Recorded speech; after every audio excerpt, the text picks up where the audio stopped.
Path of Exile 2 Endgame Monk build you need, guys. This build requires no gear, so can be played even in solo self-found, and it completely melts tier 15. Okay, let's jump into controlled environment like this, and I explain every skill, how to use it, and some tricks with them. First skill is Ice Strike. It's pretty basic, self-explanatory for Ice Monk. Basically, we're doing combination of 3 strikes. 2 normal strikes, which will be 80% of your physical damage converted to cold damage, and then 3rd strike. That will have same parameters but more range. It will be a little bit slower but with a lot more attack damage. Skill is pretty self-explanatory, it's easy to use, you just hold a button and you will start striking. But it's worth noting that you can actually close gap between you and enemies, and we will use the skill exactly for this in most cases. We want to close the gap and jump straight to enemy, and when you are in the right range, you will just automatically jump to the next enemy. Try to learn this range if you want to play effectively, and only from that range start doing attacks. This way you will be always going in and attacking instead of just wasting your time swinging your weapon in the open space. Since the skill is cold damage, we will be able to freeze enemies, and as you can see there is blue bubbles around us. That's the bubble to activate charged stuff. So charged stuff is our buff ability, and it's actually, since we are freezing enemies with our Ice Strike, we can guarantee ourselves frenzy charges from combat frenzy. It's our passive buff. And with Resonance Keystone we will convert frenzy charges to power charges that is required to activate charged stuff. Pretty easy, and you already probably know it from the previous Monk patch. Basically everyone was using it and we're still using it, but our charged stuff is a little bit different right now. But basically if you don't know when you got this charges, you will see buff that is expiring and try to press it on the last seconds. This way you will give yourself more time to stay with active buff. But mostly you will just get these charges no matter what, and then you will be able to activate this stuff for a pretty nice amount of time. It will be active all the time basically. You can attack with this stuff from the range, it's not really advisable, still it's just extra damage on top. The wave itself doesn't have really nice damage, but anyway, that's what you can do. So the next skill is Frozen Locus. Yeah, it stays with us till the late game and it helps us clearing maps a lot. So what is Frozen Locus? It's basically ice crystal, some duration, some maximum life, and also it will create chilled ground. What is chilled ground? Basically it converts your physical damage to cold damage, but it doesn't inflict any damage. It actually freezes enemies. And for this build we want to freeze enemies a lot. Still, if you destroy, our enemies will destroy this ice crystal, it will explode for massive amount of damage, actually for 1000 of your attack damage. And also it creates nice freeze build up. This is ice crystal, that's how you can destroy it pretty easily, but here's the main part and how we will use this skill. This skill helps us a lot. And mostly because whenever we create ice crystal we will jump backwards. Yeah, we will use it to evade enemies and avoid some sticky and unnecessary situations. So basically we can actually use it to get away from enemies by using ice crystal and then just rolling backwards, and it creates so much distance. We're creating distance, getting backwards, closing gap, destroying enemies, disengaging again, closing gap and engaging. I will explain playstyle later, but that's basically how we will use this skill. If enemies are powerful, you just can go and use the skill right in front of them. They will instantly destroy it and be destroyed by ice crystal. It's insanely powerful right now since we don't have other insanely overpowered options like stacking heralds, for example. And the next one, the first skill we crafted in this game, basically Frost Bomb, is still with us. So it's dealing some damage, it's magical damage. We're not actually improving our magical damage with this build a lot, so we're not using it to more damage upon enemies, but to inflict exposure. Yeah, exposure is pretty cool stuff, and it will stay on enemies for 8 total seconds. It looks like this, we're creating this ice bomb, it's pulsing, and then it's basically destroying enemies a little bit, sometime. But again, main reason to use the skill is to expose enemies to your cold damage. And for example, when we hit enemy like this, sometimes they are not shattering, but with exposure they will always shatter in just one hit. So expose, hit, and they destroy it. Yeah, exposure is really a big deal for us. And last but not least, our Tempest Bell, we place it, we hit it, and it will deal shockwaves, amplifying our damage, basically dealing extra damage. So nothing new over here. Bell also doing some nice damage on impact, and whenever you hit this, basically it releases shockwave, as I told you. So last but not least, our buffs. We get 4 buffs active right now, and it's Herald of Ice, so basically whenever we destroy frozen enemies, he will shatter, dealing nice explosion damage. And it's nice for clearing screens, basically for clearing monsters nearby, and it's most importantly will work whenever you shatter enemies, and we shatter enemies when they being destroyed while being frozen basically. So here's the cool trick basically and how it works. We don't even need to participate in combat, and sometimes we can just place exposure, place ice crystal, and they will explode and be destroyed off the screen in most cases. Wind Dancer will give us more evasion, so enemies will hit us less, and Just Dance will replenish our energy shield whenever we get hit, so it's kinda nice survival buff. Combat Frenzy, again, to activate power charges. Get enemies into tight space, expose them, and then break ice crystal. They will be shattered in no time. That's basically how you play this monk and how you destroy everyone. But to make him work like this, you need right support gems. Because now you understand stylistic purpose of our skills basically, how we use them in combat, when we disengage, when we engage. But how we really amplify our damage is designed by our support gems. Let's take a quick look over here.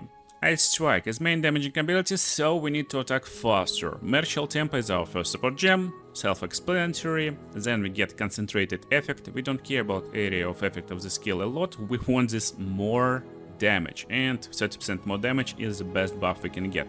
Then I'm getting Close Combat for 25% more attack damage in 1 meter of you.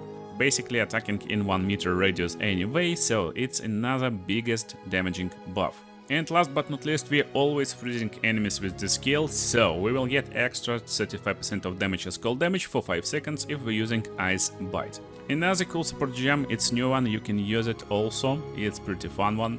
It's called Wear Glass. So destroying ice crystal grants 1% of damage gained as extra cold damage per 2000 maximum life of the destroyed ice crystal. I don't like this line 2000 life because our ice crystal from frozen locus definitely have just 1000 life, but still, look, our DPS right now 23,000. Actually it's with charged stuff on.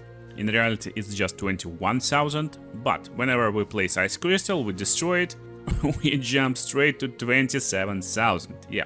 So definitely take a look at Verglass, it's a nice supportive gem. Probably I will use it in slot number 5 later on. Right now I like Ice Bite. And that's our Ice Strike, it's pretty simple. Now let's jump to the hard part of this video. We got charged stuff. So what is charged stuff? Yeah, it's lightning damage, and its main purpose is to shock enemies in this build. But we will shock enemies anyway, since we will have nice lightning damage from the skill. But that's what we will use on top of it. Our support gems is insanely weird, and you will understand why later when we jump to passive skill tree, because it will quadruple our damage basically. So the damage DPS you're seeing right now is basically like quadrupled by our passive skill tree. So we got Fire Infusion inside of charged stuff, and support attacks will gain 25% of damage as fire, but we will deal less cold and lightning damage. Sounds pretty like stupid. Why do we need this extra fire damage? But we want to ignite enemies, and since charged stuff won't be scaled in the late game a lot, especially in new patch when Ingenuity nerfed, when our Gloves of Wisdom and Action nerfed a lot, pretty much basically all stat stacking gear is nerfed. We need a right purpose for right skills, and charged stuff will do Fire Infusion right now, extra fire damage, and we want Ignite, so Ignition is second support gem, and also to make sure we're igniting enemies, I'm using Primal Ornament over here. So that's kinda questionable stuff. Actually, you want to have Primal Ornament as the last gem in Ice Strike, especially later on. But right now it's over here, and it's basically making sure we're dealing more elemental damage, therefore we're dealing more fire damage, therefore we're igniting enemies a lot faster with a lot more success and more often. Okay, let's go to the boss fight and I explain like full combination and playstyle against bosses. I hope he won't be like destroyed in few hits, and I hope you servers will start to work normally without this lags, but whatever. Hello, wake up bro. So basically you need to find an opening and then start doing our combination. Combination goes like that. We start with our ice bomb to expose enemy to cold damage. Then we will jump away with ice crystal, so it will create some chilled ground and therefore it will chill enemy. It will maybe even freeze him or help us freeze him a lot faster. Then we will start attacking and generate combination for the bell. And in some of like these moments we will generate some power charges, so we need to activate our charged stuff. So that's full combination. 1, 2, few attacks, combination, charged stuff and finishing enemy off. Just like that. Nice reward for this awesome fight, Pillars of the Caged God. But of course this was just Act 2 boss, just for fun. Let's take a look how we fight really hard bosses on the leveled up Atlas tree. And I will explain tips and tricks on how you can play with this monk on tier 15 map with corruption +1 level, and also how we defeat boss. First tip is make sure you get these buffs turned on all the time before you engage. This way you will be sure that you won't take a lot of damage if monsters will finally hit you, even if you get some nice evasion. Try to charge your staff as soon as possible. You can do it just by going forward and rolling backwards with Ice Rock. It will instantly freeze some enemies and you can charge your staff. Then you can just attack or use your skills whenever you see big packs of monsters. For example, you jump in, you can jump backwards with your ice skill, freeze all enemies and shatter them easily. If you know there will be a lot of enemies or you see a lot of enemies in front of you, you can cast your Frost Bomb preemptively. So this Frost Bomb will reduce enemies' resistance to ice attacks and he will easily shatter a lot of enemies in no time. And again, you get a lot of movement, a lot of abilities to evade attacks, so just use them and you will go in and out and then shattering your enemies left and right. So we're ready to fight the boss. This is beefy boss. I don't have nice equipment right now, so this is basically example on how we fight last tier bosses, almost last tier bosses, with basically equipment from the store. I bought everything from Treasure, and it's technically a solo self-found character. So what we're doing here is basically making our combination and then unloading it.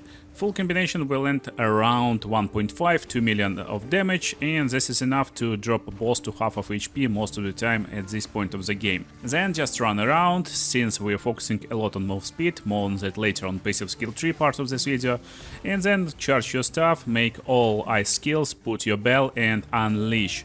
That's basically the full combination, and full combination will give us a lot of fire damage, he will burn, he will be shocked, he will be chilled or frozen, and this will give us a lot of extra damage, again more on that in passive skill tree part of this video. And funniest part, after leaving campaign I instantly leveled up these bosses pretty fast, so it was basically like 15 maps and I am on tier 15 instantly. That's how powerful this monk, and it's really interesting how powerful he can become. If you want to see his late game form sooner than later, make sure to leave a like and comment for this video, so I will know and make it a lot faster. If you're trying to play this build and you have any troubles beating campaign bosses, make sure to upgrade your quota stuff every now and then.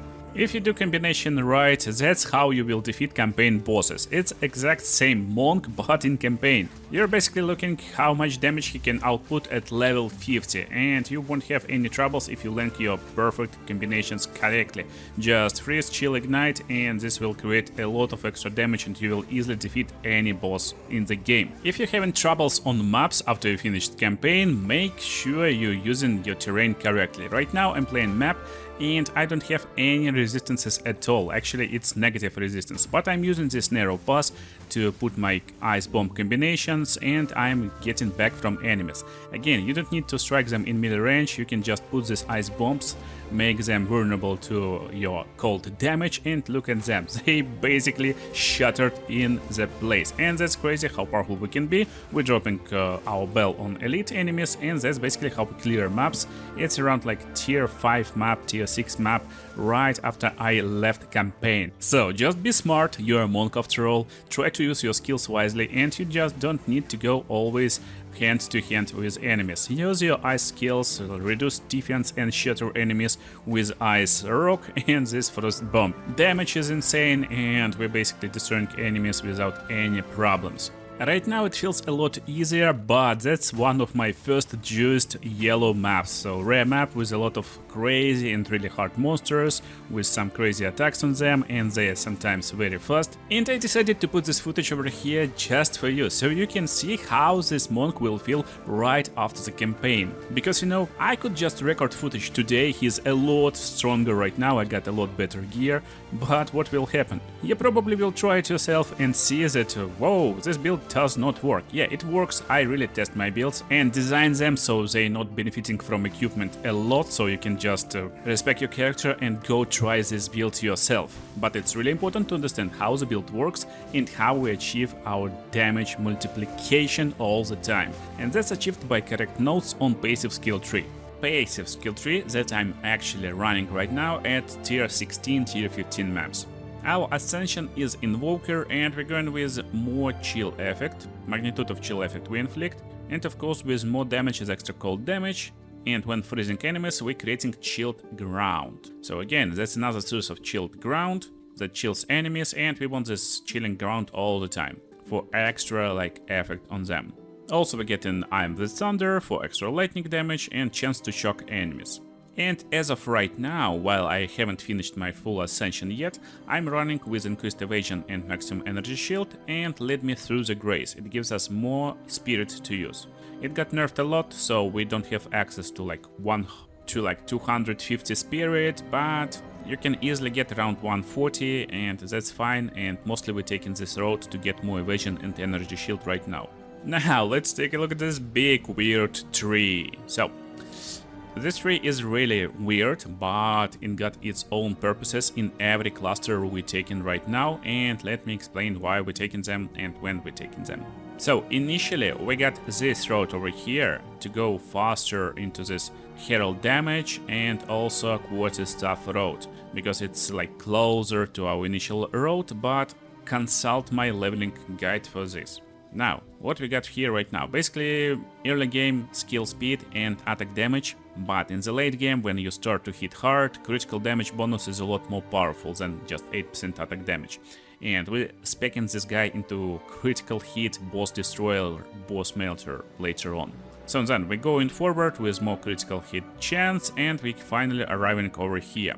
Again, this part over here is late game-ish. In early game I recommend going with skill speed with mana regeneration, and even right now I'm thinking about investing in this part at least 2 points, because 8% skill speed is really nice attack speed bonus. This is something you also wanna pick. Basically this extra freeze build-up is very nice one, because freeze build-up got nerfed significantly, but I would say it's pretty fair and feels nicely, and it makes sense to take these notes finally, because before the nerfs there was no particular reason to pick freeze build-up on the tree. You always would freeze enemies with Ice Strike anyway, but right now it feels like we're not freezing enemies if we're not investing in these parts, and it's smart, I guess. If you wanna freeze, go invest over here. Basically whenever you feel you need extra protection layers, just go and get some extra energy shield and evasion rating over here. And also I like to pick movement speed nodes, it helps clear content faster, and it's just powerful nodes. So that's our early part. Now we got few roads and where we're going basically, and every cluster will have its own purpose. My favorite is this one to the right, and before I took these nodes over here, I got Harness of the Elements. It's really important. It increases damage for each type of elemental ailment on enemy. It's Ignite, Chill, Freeze, Shock, Electrocute. We can't Electrocute. I tested this and basically it's awful, but Ignite, Chill, Freeze, Shock is really useful for us. And here's basically how we scale our damage. We just go in and we ignite enemy with our charged stuff, that's why we need this ignition in our build. We chill or freeze enemies with our ice skills, and we shock them with extra lightning damage from our charged stuff basically. And that's why this build doesn't require any gear basically at all. It will work with any gear, just best stuff you will find, no matter what bonuses. If it got nice damage, it will work. And we're taking this route over here to increase our elemental damage as well as ignite chance. Again, ignite is the hardest to achieve, and that's why we want it over here.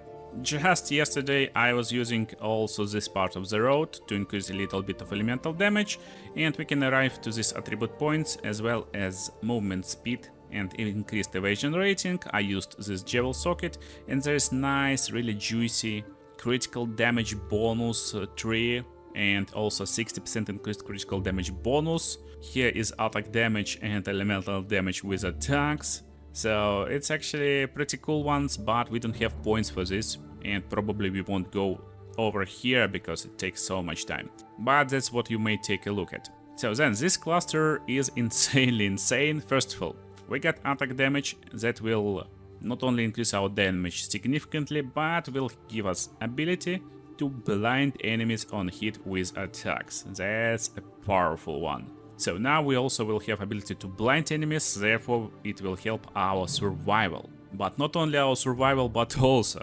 increased damage with hits against blinded enemies, 30% over here with 25% more. So 55% more increased of damage with hits against blinded enemies. Enemies is always blinded when we hit them, enemies is always blinded when they hit us, because our Wind Dancer will release Gale Force, Wind Wave, and will blind them. And at the same time, here is nice protective layers. So first one is increased evasion rating and maximum energy shield, and then we get +2 to evasion rating per 1 maximum energy shield on equipped helmet. We will talk about equipment very soon, but basically this gives us ability to take some nice energy shield helmet, and at the same time we will have not only energy shield but double amount of evasion. It basically makes our energy shield intelligence helmet into dexterity intelligence helmet. Just for example, my helmet right now giving me 300 energy shield, while my armor giving me only 200 energy shield. So helmet gives more armor, more energy shield and more evasion than my armor. That's insane. And at the same time I'm going into this evasion rating right now. It gives me evasion rating, and it will give us stun threshold on full life as well as increased evasion rating on full life. That's insanely powerful evasion rating tool over here, but let's get back. So here is another combination that will give us a lot more damage. We're going to the top left, and basically we're arriving to this elemental damage cluster. It will give us increased elemental damage, but at the same time it will increase elemental damage if we shield enemy recently, and we got ability to shield them all the time. If we shocked enemy, because we're doing a lot of cold damage, but we're also dealing some shock, some lightning damage, therefore we will have more chance to inflict shock with more elemental damage. And whenever we shock enemy, we're always increasing elemental damage again, so we get another buff, they stack of course, and in the end we will raise our elemental damage so much that we will be able to also ignite them, even with not very high fire damage.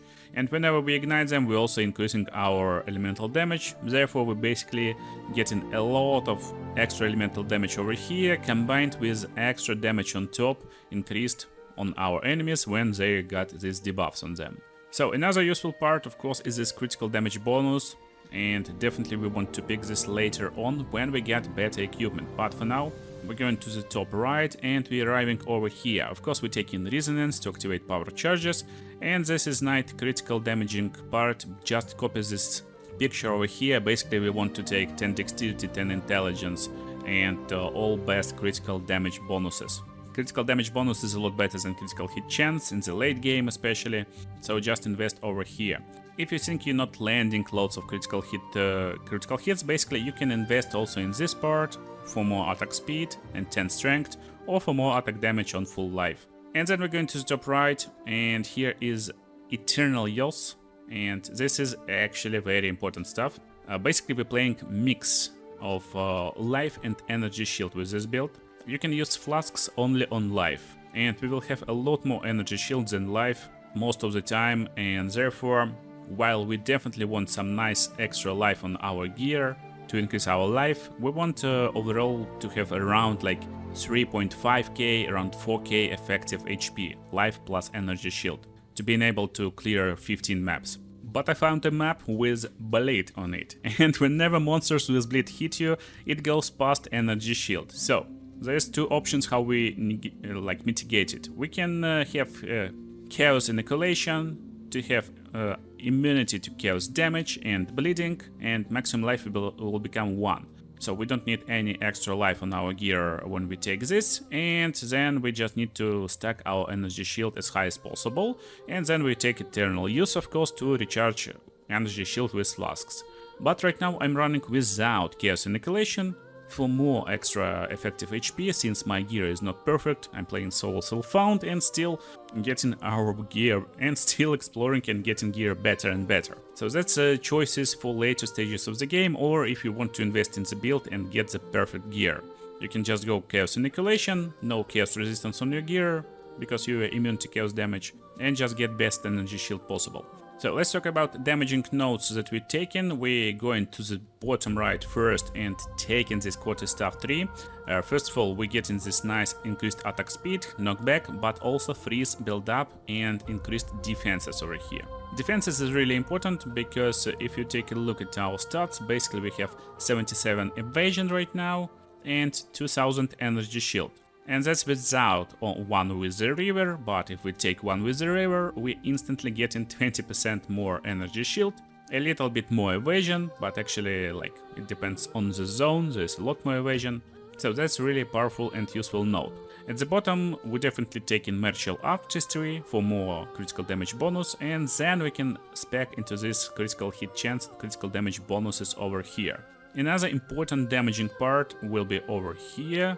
Coming Calamity, increased cold damage while affected by Herald of Ice. We are affected by Herald of Ice, so we will have more cold damage and more freeze build-up. This will basically give us solution for all freeze build-up that we need, and then we're going to the top left to have this more cold damage, more freeze build-up, and ignore resistances of enemies on frozen enemies, and also increased damage with hits against frozen enemies. So, while you're leveling, first of all, you don't need critical hit chance, and while you're just joining your first maps, you don't need these nodes. You can just get this for stats if you need to, but you don't need them.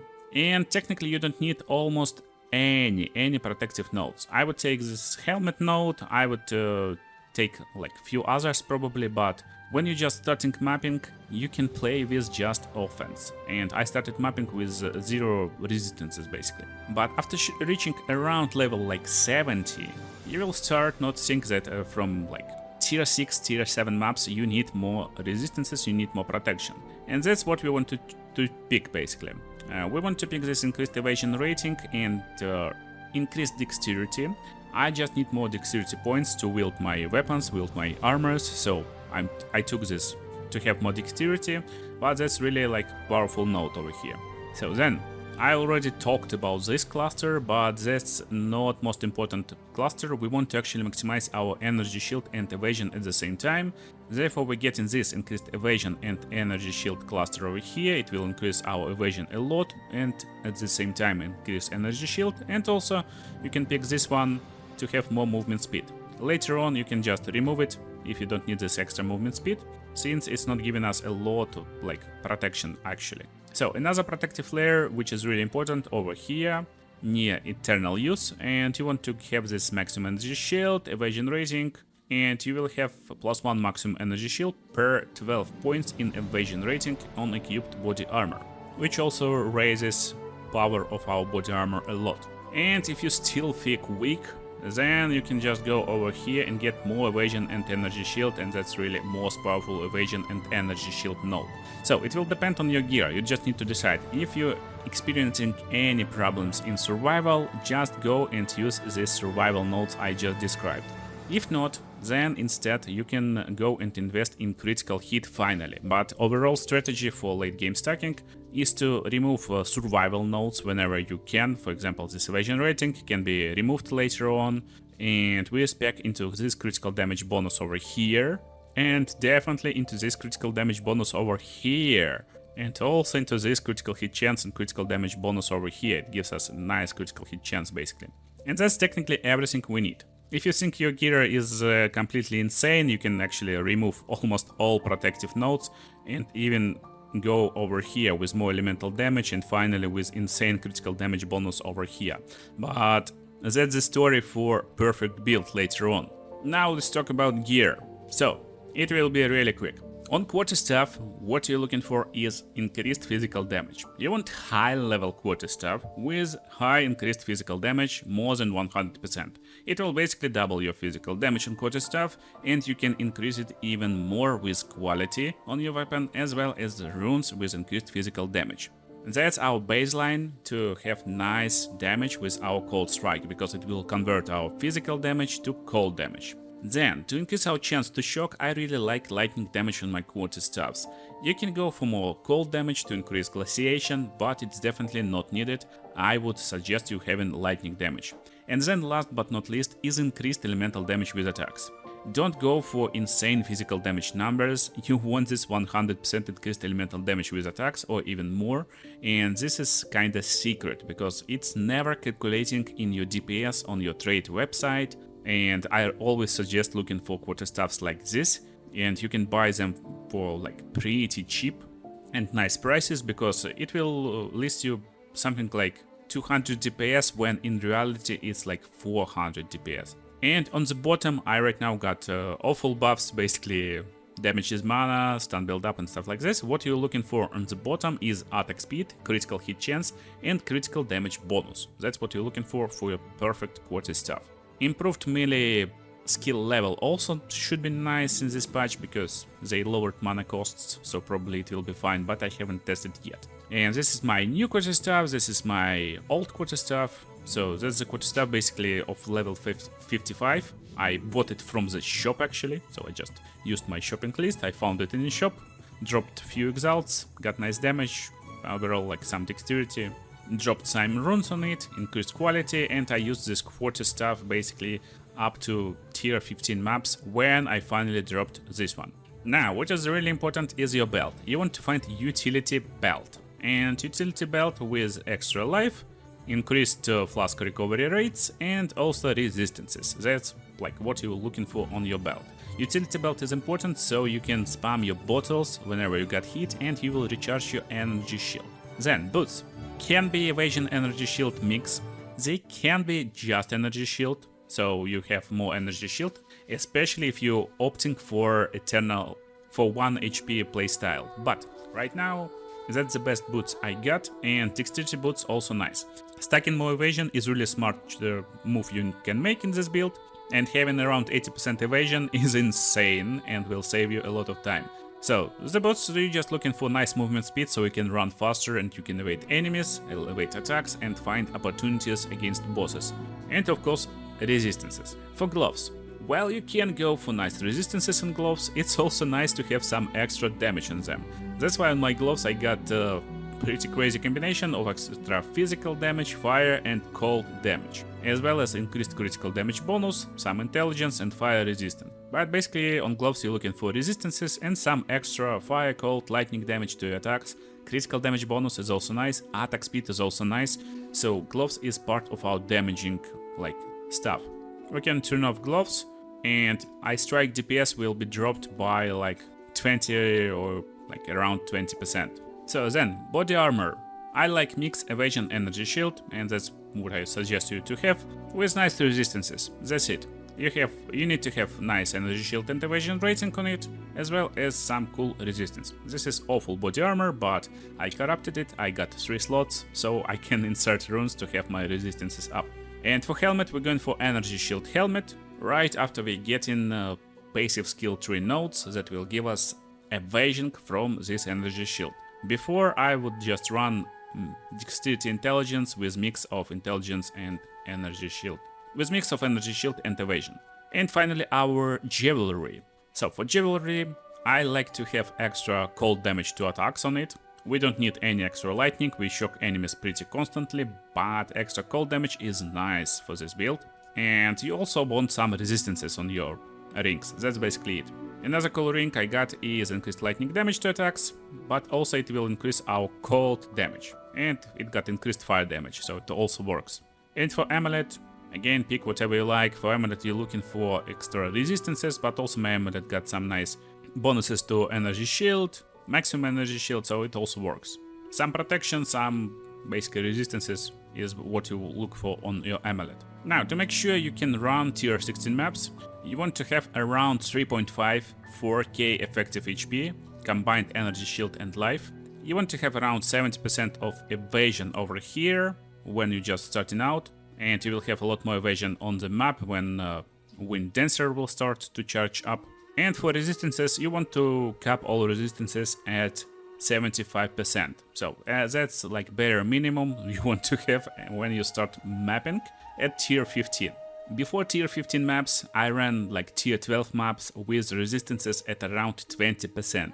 But I was one-shotted by some lightning constantly, so that's definitely something to think about and get some resistances in your build to being able to run tier 15 maps constantly.